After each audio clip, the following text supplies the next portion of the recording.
सुप्रभात मान्यवर। आपको लग रहा होगा कहाँ मैं सर्दी की वीडियो आज आपको दिखाने वाला हूँ। जी नहीं, ये सर्दी का मौसम नहीं है। आज है 23 अप्रैल 2021 और आप मेरे पीछे देख रहे हैं, यहाँ पे स्नोफॉल हुआ है।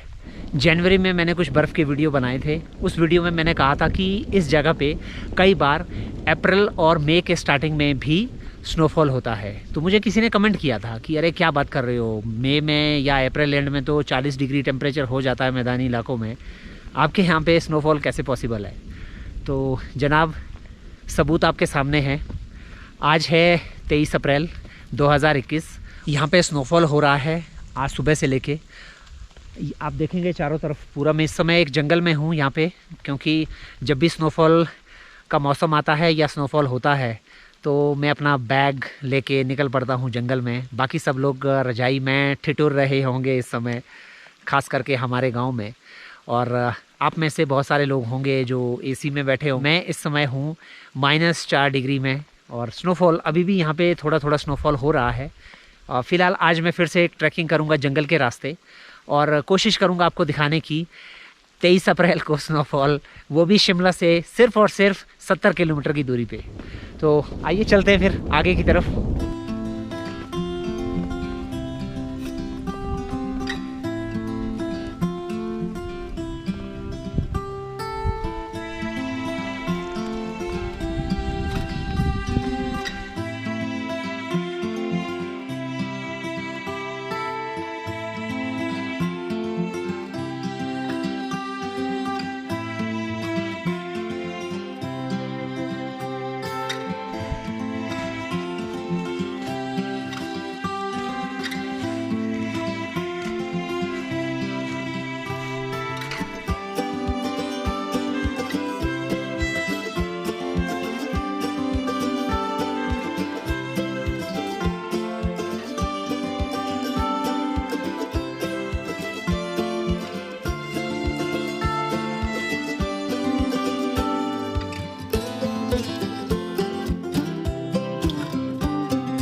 अभी भी यहाँ पे मौसम ख़राब है और बर्फ़बारी हो रही है कॉन्टीन्यूअस। फ़िलहाल बर्फ़ के साथ साथ में हल्का ओला भी आ रहा है यहाँ पे। हिमाचल प्रदेश के बागवानों के लिए जो ओला है वो एक बहुत बड़ी समस्या है। आज हम उसके बारे में भी बात करेंगे। ख़ास करके हम लोग जो सेब, चेरी वगैरह हैं, इनको बचाने के लिए, इनको ओलों से बचाने के लिए एंटी हेल नेट्स का यूज़ करते हैं। लेकिन इस साल एंटी हेल नेट्स के ऊपर ओला और जो स्नोफॉल है वो जम गया, जिससे बागवानों को बहुत ज़्यादा नुकसान हुआ। इस साल जो फसल थी वो काफ़ी अच्छी फसल थी। बागवानों को एक मौका था बहुत अच्छे पैसे कमाने का। ये वाला सीन आपने फरवरी के मेरे वीडियो में देखा होगा, जहाँ पे मैं बर्फ़ में ट्रैकिंग कर रहा हूँ, बर्फ़ में घूम रहा हूँ जंगल में। और मुझे भी सच में बड़ा अच्छा लग रहा है कि अप्रैल में मुझे दोबारा से ये वीडियो बनाने का मौका मिला, वरना अप्रैल में ऐसा नज़ारा बहुत कम देखने को मिलता है।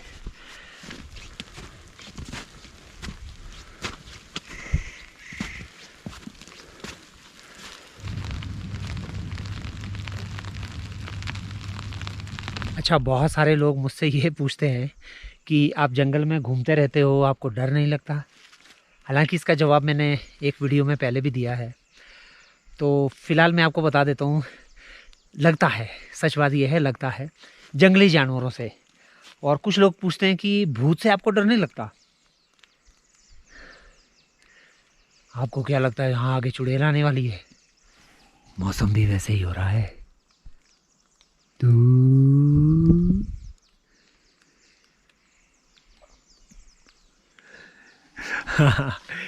वो वहाँ पे धुंध शुरू हो गई। एक्चुअल में धुंध नीचे से जब बारिश गिरती है और ज़मीन का तापमान ज़्यादा होता है तो हल्का सा इवेपोरेशन होता है, जिसकी वजह से ये धुंध पैदा होती है। आप देखेंगे इस साइड में धुंध शुरू हो गई है, लेकिन इस धुंध का भूतों से कोई लेना देना नहीं है जो हमें मूवीज़ में दिखाया जाता है। तो मुझे भूतों से बिल्कुल डर नहीं लगता। मैं तो चाहता हूँ काश यहाँ कोई मिल जाता। जानवरों से ज़रूर लगता है, जानवरों से आपको डरना भी चाहिए। बल्कि इसके मैंने टिप्स पहले भी कुछ वीडियो में दिए हैं कि जब आप जंगल में चल रहे हो तो आप बात करते हुए चलिए, जैसे मैं कैमरे से बात कर रहा हूँ, कोई सीटी पे जाते हुए, गाना गुनगुनाते हुए। अगर आप चलते हैं तो अगर आसपास आपके होंगे भी जानवर तो वो अपना रास्ता बदल देंगे। जानवर दरअसल अटैक करते हैं जब आप अचानक से उनके सामने आ जाते हैं, तो वो ख़तरा महसूस करते हैं। ये जंगल में मुझे कुछ मिला यहाँ पे। आप देखेंगे एक पेड़ है यहाँ पे, इसके टुकड़े टुकड़े हुए हैं। और ये कैसे हुए हैं? ये एक्चुअल में हुए हैं आसमानी बिजली की वजह से। और ये रात को ही ये हादसा हुआ होगा। पहाड़ों में जो आसमानी बिजली है वो बहुत ज़्यादा गिरती है और एक लगभग 50 मीटर या 50 से 70 मीटर के ऊंचे पेड़ को दो तरफ फाड़ सकती है। आप देखिए इस पेड़ का सच में कचूमर बना दिया है बिजली ने, पूरा एकदम ख़त्म। वो देखिए वहाँ तक फेंका हुआ है, ये आप देखिए।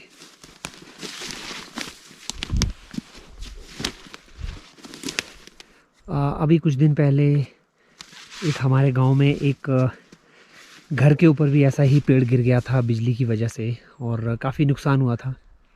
क्योंकि ये जो यहाँ पे देवदार, कायल वगैरह के पेड़ होते हैं, ये बहुत ऊंचे होते हैं, लंबे होते हैं। लगभग आप इनकी हाइट देखेंगे, ये लगभग 50 से 70 मीटर तक के ऊंचे हो सकते हैं। ये पेड़ बहुत ऊंचे होते हैं।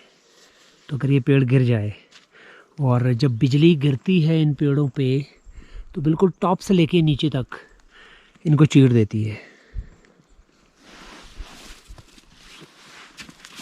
कल रात का कमाल है बिजली का।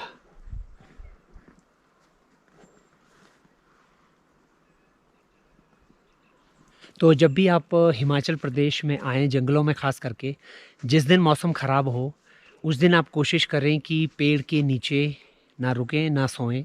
फ़िलहाल जंगल में घूमने का अपना ही एक मज़ा है और मुझे बड़ा अच्छा लगता है नेचर के साथ में घूमना।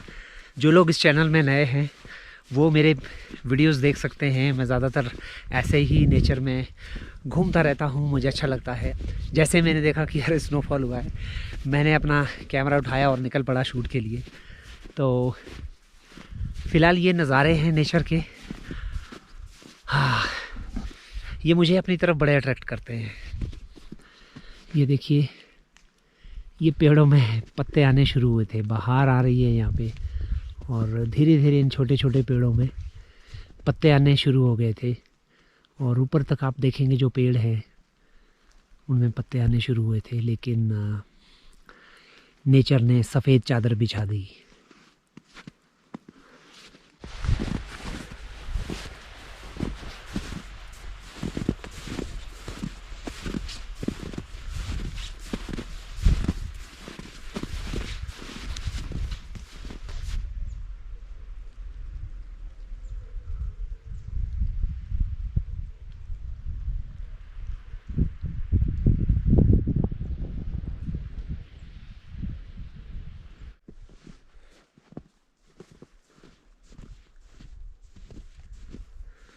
आज का जो स्नोफॉल है ये कुछ ज़्यादा है। ऐसे लग रहा है कि आपको लग नहीं रहा होगा कि अप्रैल का एंड चल रहा है। ये ऊपर जैसे जैसे आप हाइट पे चढ़ते जाएंगे वैसे वैसे स्नो अब धीरे धीरे बढ़ती जाएगी।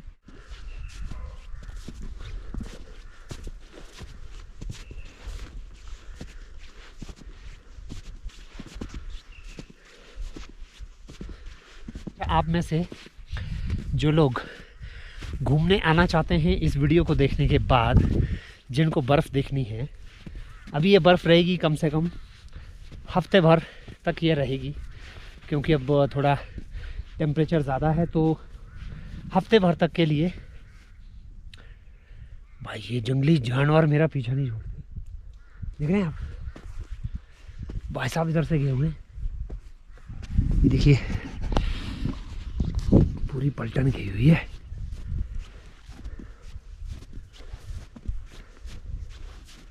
बर्फ़ में एक चीज़ अच्छी है कि जब आप जंगल में जाते हैं तो आपको पता चल जाता है कि आप किस एरिया में चल रहे हैं, जंगली जानवर आपके आसपास है या नहीं। नॉर्मली पता चलता नहीं है, लेकिन बर्फ़ में उनके पंजों के निशान आप साफ साफ देख सकते हैं।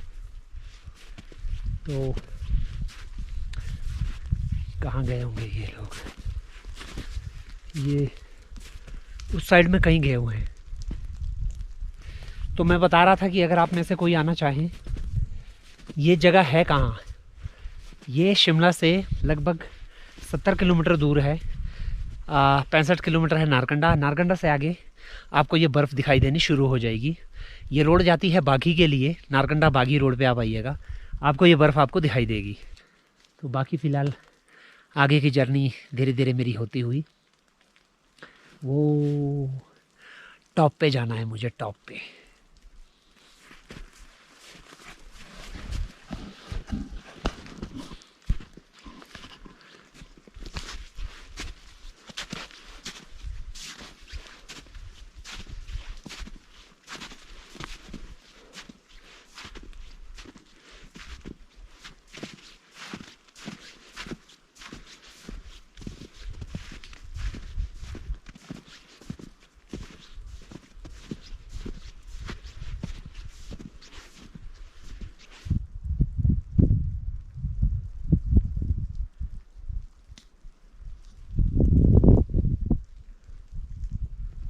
मैं जानता हूँ आपने अप्रैल के महीने में इस तरह का वीडियो तो एक्सपेक्ट नहीं किया होगा, क्योंकि ज़्यादातर हम लोग भी एक्सपेक्ट नहीं करते हैं अप्रैल में स्नोफॉल। लेकिन कई बार हो जाता है जब अप्रैल में स्नोफॉल हो जाता है यहाँ पे। तो इस साल का मौसम बड़ा ही अजीब है, ख़ास करके यहाँ के बागवानों के लिए। हम लोग इस्तेमाल करते हैं एंटी हेल नेट्स का, सेब और चेरी को बचाने के लिए। लेकिन इस बार उन नेट्स के ऊपर ये स्नोफॉल गिर गया और पूरा का पूरा सारा जो सिस्टम था वो हमारा डिस्ट्रॉय हो गया। ना सिर्फ वो जालियाँ डिस्ट्रॉय हुई, ना सिर्फ हमारे फ्रूट डिस्ट्रॉय हुए, बल्कि जो पेड़ थे वो भी टूट गए। पेड़ टूटने का मतलब है कि आप समझिए कि 10-15 साल लगते हैं एक पेड़ को फलदायक बनाने के लिए। लेकिन वो सारी की सारी जो मेहनत है वो पानी में फिर गई। लेकिन प्रकृति है, ये किया धरा तो खैर हमारा ही है। हम लोग कई बार अपने आप को स्मार्ट समझने की कोशिश करते हैं। जब से हम लोगों ने एंटी हेल गन्स यहाँ पे इस्तेमाल करनी शुरू की है, तब से ये जो समस्या है कुछ ज़्यादा ही हो गई। हम लोग एक्चुअल में प्रकृति को स्टॉप कर देते थे, बीच में स्टॉप करना चाहते थे अपने फ़ायदे के लिए, और प्रकृति ने ऐसा ठप्पा लगाया भाई, सच बात है, ये बहुत सुंदर ठप्पा लगाया। ये है यहाँ पे खूबसूरत नज़ारा जंगल में, और यहाँ पे एक छोटा सा मंदिर है। ये मंदिर आपने मेरे एक पहले वाले वीडियो में भी देखा है, काफ़ी पुराना मंदिर है ये, छोटा सा। हाँ, पहाड़ों में आपको इस तरह के छोटे छोटे मंदिर काफ़ी मिल जाएंगे।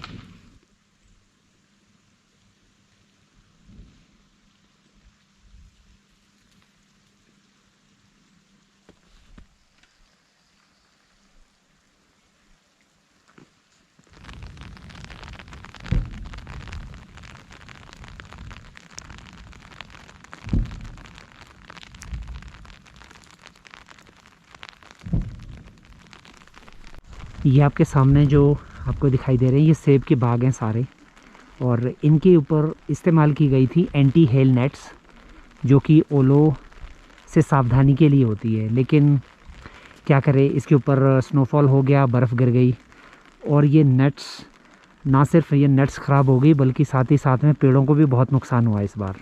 ये यहाँ पे मधुमक्खियों के डब्बे रखे हुए हैं, मधुमक्खी पालन जो करते हैं उन्होंने।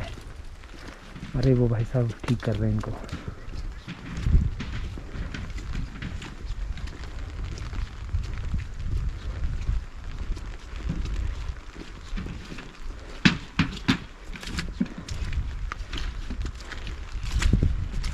ओहो, इसमें तो ये मधुमक्खियों को प्रॉब्लम हो जाती होगी ना? भाई बिल्कुल हो जाती है, प्रयास कर रहे हैं बच जाए। ओहो, सर्दी तो बहुत बढ़ेगी, हालात ठीक है, बच रही है। हाँ, अंदर अपना टेम्परेचर बनाए हुए। हाँ हाँ हाँ, बाहर से बर्फ फट जाए तो ये कोई राहत नहीं है। अच्छा अच्छा अच्छा, तो ऊपर की बर्फ है, साइड की बर्फ है। हाँ, ये पड़ी है तो इससे और जान छिड़ गई। ओहो, बर्फ फट जाएगा साइड वाली, ये अच्छा अच्छा अच्छा, टेम्परेचर बनाने में आसानी हो जाएगी। हाँ हाँ हाँ, ओहो, तो आपको सारी बर्फ़ हटानी पड़ेगी। और आ जाए थोड़े से बच्चे पीछे हट गए। अच्छा, पीछे हटा दिया आपने। सेब आए बगीचे में सब खत्म ही हो गए, सेब बचा नहीं मार इनमें। सेब का बगीचा पूरा ख़त्म है, वो नट्स वगैरह गिर गई हैं सारी, है ना। यहाँ के किसान तो एक ही बचा बेचारा, सेब की उस पर नुकसान हो गया। हाँ हाँ हाँ। ये इन डब्बों को लेके आते हैं यहाँ पे, क्योंकि लोग इनको रेंट करते हैं पॉलिनेशन के लिए।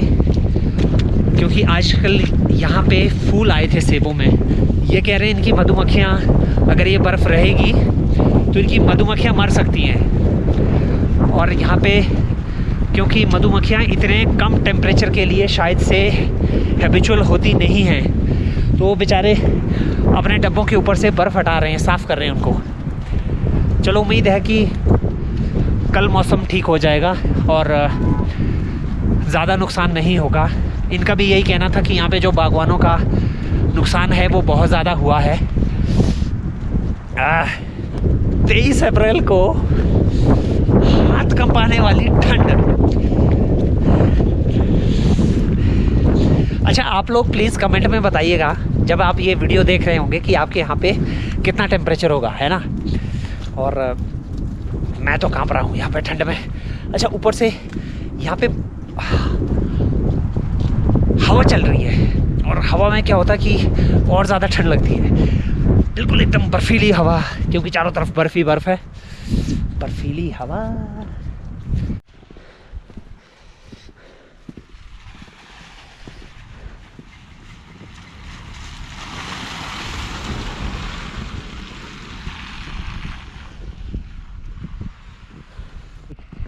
ये आप देखिए, ये एंटी हेल नट्स का यूज़ किया गया था, लेकिन ये पेड़ पूरी तरह से ख़त्म हो चुका है। नेट्स की वजह से इसके ऊपर बर्फ़ गिर गई और ऊपर से लोड पड़ गया, और ये पूरा का पूरा जो बगीचा है वो देखिए आप नीचे, सारा ख़त्म। ओहो,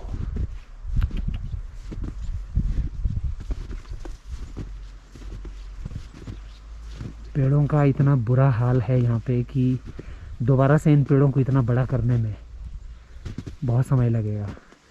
ये जो वाइट आप देख रहे हैं पूरा, ये एंटी हेल नट्स के ऊपर ये बर्फ़ टिकी हुई है।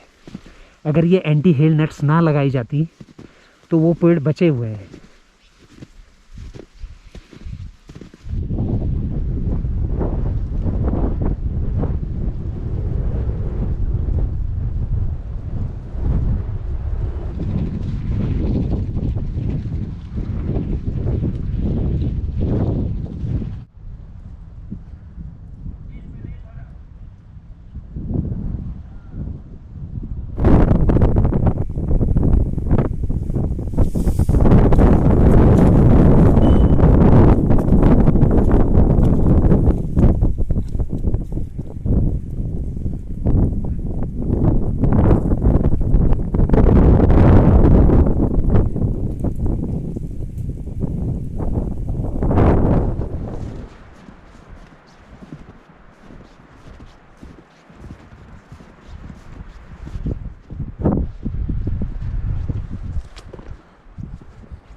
ये मेरे पीछे है एंटी हेल गन। इसका इस्तेमाल किया जाता है, जो ओले गिरते हैं आसमान से उनको कन्वर्ट किया जाता है पानी में। कैसे किया जाता है ये यहाँ पे आप देखेंगे, बहुत सारे सिलेंडर्स रखे हुए हैं और इसमें एक बड़ी ज़बरदस्त शॉक वेव जो है पैदा होती है। आप देखेंगे ऐसे इस तरह से ये शॉक वेव जो है बादल की तरफ जाती है, और अगर से ऊपर से ओले गिरते हैं तो जो ओले हैं उनको कन्वर्ट कर देता है ये पानी में, और उससे क्या होता है कि हमारे यहाँ पे जो फसल है वो बच जाती है ओलों से। लेकिन कुदरत का कहर देखिए, हमने एंटी हेल नेट्स का यूज़ किया, हमारे पास एंटी हेल गन्स हैं, लेकिन कुदरत ने एक और ही चाल चल दी। जिसको देना है उसको देना है, जिसको नहीं देना है जो मर्ज़ी कर लीजिए, नहीं मिलेगा।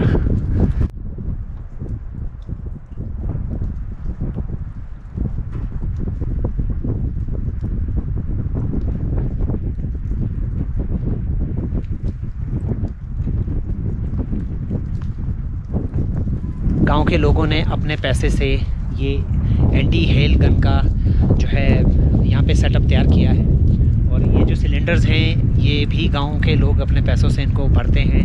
उसके बाद जो है एक यहाँ पे एम्प्लॉय है जिसका काम होता है इसको चलाना, पता नहीं अभी वो है नहीं यहाँ पे कोई, मैं बात करना चाहता था उनसे लेकिन यहाँ पे कोई है नहीं। लेकिन इस बार ये एंटी हेल गन इतने पैसे देने के बावजूद भी लोगों के काम नहीं आई और आसमान से एक अलग तरह की मुसीबत आई बर्फ़ के रूप में, जिसने खास करके यहाँ पे पूरी जो वैली है, ये सेब की वैली है, उसको ख़त्म कर दिया। नेचर के भी अपने ही खेल निराले हैं ना। आज का जो दिन है ये सच में यहाँ के बागवानों के लिए ख़ास करके बड़ा ही मायूसी वाला दिन है, क्योंकि एक बागवान पूरे साल भर मेहनत करता है और उम्मीद करता है कि 1 साल के बाद उसको उसकी मेहनत का फल ज़रूर मिलेगा। लेकिन चलिए, इसमें कुछ नहीं कर सकते हैं, ये लॉ है नेचर का। जो होना है वो होना है, जो नहीं होना है वो नहीं होगा। फ़िलहाल उम्मीद करेंगे एक अच्छे भविष्य की, और जो खास करके सेब बच गए हैं, थोड़े बहुत तो बच ही गए हैं, जितना भी मिलेगा लोगों को अब उसी में खुश रहना होगा। और अब इंतज़ार होगा 1 और साल का। 1 साल बाद दोबारा से यही वो दिन होगा जब दोबारा से फ्रूट सेट होगा और सेब की फसल लोगों को देखने को मिलेगी। उम्मीद है कि भविष्य में ये सब दोबारा ना हो।